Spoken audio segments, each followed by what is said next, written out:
The players at Media Day talked about how much after the TCU scrimmage they got together, try to work on things, be proactive. What was your reaction to them calling that meeting and basically working ahead on some things? Well, I didn't know they'd called it till the next day. I thought it was good because I think leadership was something that we said we wanted last year and didn't have enough of. So the fact that somebody decided, let's get together, and I have no idea what they talked about. I didn't really ask. And if the players only meeting, I'm going to let them. But my guess would be it'd be like, we learned where we're at. We got to really buckle down, have a great week of practice. We got to get serious about some details, and because it's a new season, but last year still, we've got a lot of new guys, but there's enough guys that know, we feel like we underachieved. I mean, looking at it from a view up top, to be a 6 seed in the NCAA tournament with the wins that we had, it was a good year. But to look at the losses we had, it was a little bit, frustrating and underachieving, if that makes sense. So part of that, part of a team that underachieves sometimes is your internal leadership. So to know that a group of guys wanted to make sure that, and you can downplay it, that it was only a close scrimmage, and we were missing 3 heavy rotation guys, potential starters in Quinterly, Namari, and Charles. But the fact is we didn't play as well as we needed to, especially in the first half. So I thought we've had a good week of practice. And I'll say this, Southern Illinois, it's a really good team with a lot of veteran guys. Like, they're going to test us again. So I like, you can do 2 scrimmages, 2 exhibitions, 1 of each. I like doing 1 of each because there's also something different with playing in front of a crowd. So, I felt like a lot of our new guys, especially the young freshmen, first time playing against another Division I team against TCU, they got a little shell-shocked in the first half particularly. This game, hopefully, we've already played somebody good. Now we're playing in front of fans in front of it. Let's get all the jitters out of the way before we actually play Longwood. You talked about Charles and Namari being out for the TCU scrimmages. Where are you from an availability standpoint? It also sounds like Quinterly's been able to do some stuff. Just where's he coming along with his recovery? Charles is still not practicing, so he's out. Hopefully he can start to get in some drills next week, so we'll see how he responds to that to know whether he'll be able to play in game 1. Namari's been practicing limited. I think he'll be on a minutes restriction, but he'll play Saturday. Quinterly won't play, but he has been able to do some stuff in practice. And you can still tell he's not all there, but he's coming. I mean, he's working hard. Clark's done a really good job with him. Henry's been working with the guys on the side in practice as well. Like, they're coming. So I think, if we can keep everybody else injury free, we should have all 12 available. Maybe earlier than what we thought. Maybe early December, somewhere in there. So we plan is to have Charles available that first or second week, depending on how he does next week in practice. Players talked earlier about how they liked the depth that they had at Alabama, even influenced their decision to come here. So what is your opinion on, how deep this roster is going into the season?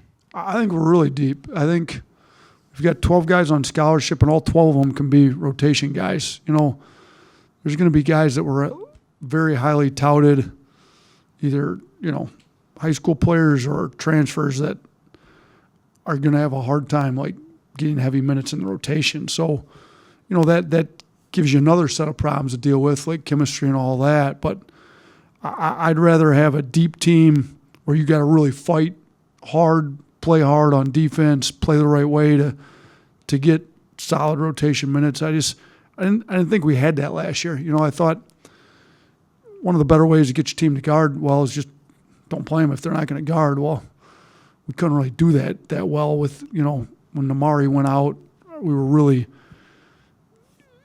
thin in the backcourt. So we couldn't motivate him, if you will, that way. And so I thought we were a little up and down. I think this year, like, if the guy's not going to do what we ask him to do and give an effort on defense, like, we don't need him. Like, we'll be able to play somebody else. So I think guys know that too. When you're looking at the bench and there's 3-4 other guys that are really good at your position, and they can come in and play really well for us, and they've been playing well in practice, like, come on, I got to give an effort. And then, hopefully we'll be able to pull the team together and they're all pulling for each other. And, you don't have to stay on the floor when you're tired. We can keep fresh guys out a lot. But, yeah, I do think we're much deeper if we can stay injury-free. You talked about the disappointment from last year and kind of using that as, some motivational fuel for this season. But also, I know it's a balancing act. You're not trying to belabor that point. How are you kind of balancing how much you talk about last season and the disappointment of last season and then trying to turn the page? You know what? I don't talk about it a whole lot, but we know it's there. I mean, Quinterly's still not back, full speed, but he was a big piece of last year's team. He was a big piece of the team that won the SEC the year before. So he's been here. Namari didn't play, but Namari was with the team and felt frustrated with some of those losses. Charles started a lot for us last year. Noah Gurley transferred in to help us. He transferred into a team that was the reigning SEC regular season and tournament champs, and then we just, we didn't perform to that level. Darius is one of the more vocal guys. So we've got a core group of guys that have been with the team. Darius was a freshman when we won the SEC. So, some of these guys have seen both, him and Quinterly. So I'm not trying to make a huge point of it, but occasionally we'll bring it up. Like we talked about, I believe we were 8-8 in 1 or 2 possession games last year. Well, our first year here, I believe we were 4-7, and then when we won the whole thing, we were 7-4. So our point, we made the other day was, listen, half the games last year were 1 or 2 possession games. There's going to be a lot of games that are decided by 1 or 2 plays, and that's going to make or break the type of season we have. We can't think that the little stuff doesn't matter. It matters in a big way. So different things like that, but we're not, I'm hoping all the guys that are not here from last year are doing really well wherever they're at. JD and with the Celtics and playing with the G League team and Keon and Shaq and even the transfers. I like all those kids. I hope they do well. We're not here. It was just an overall, we're inconsistent and our shooting wasn't great. We have referenced some stuff that we need to get better at. The defense being a huge one, shooting percentage being another one, we've got to do better. So we put a big point emphasis on recruiting shooters and also getting in the gym and shooting, which I think will be a much better shooting team. Back in the summer when you were talking about Noah Clowney, you said that he was maybe a little better than you thought. Has he even made progress on top of that since getting in here and getting in your system? Yeah, I mean, he's very smart, and I don't know how much you can pick up with when he's sitting in front of you, but he asks really intelligent questions. He processes things well. He thinks the game really well. He's a smart kid. So, those type of kids can improve quickly because they're you can give them a lot and they can take it in and you can keep giving them more. So we knew he was a really good athlete. He's probably even a better athlete than what we thought, when we recruited him. His second jump, how quick can you react to something? Some guys have, great vertical, but it takes them forever to get into it. Some guys he's really quick twitch, can get to his jump quickly, can react quickly. So all that we saw pretty quick. Wow, he can, almost like Herb Jones recovery speed type stuff. But then just the IQ and how much he picks stuff up defensively and offensively, he's getting better. He's going to help us a lot this year.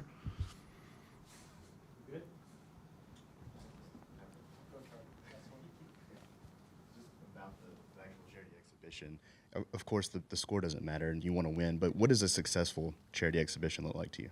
Yeah, so a successful charity exhibition to me would be that we get better. Obviously, I don't want to lose the scrimmage and the exhibition both. I don't think that'd be good for our confidence issues, all that. We're definitely going in to win the game, but I'm going to play everybody.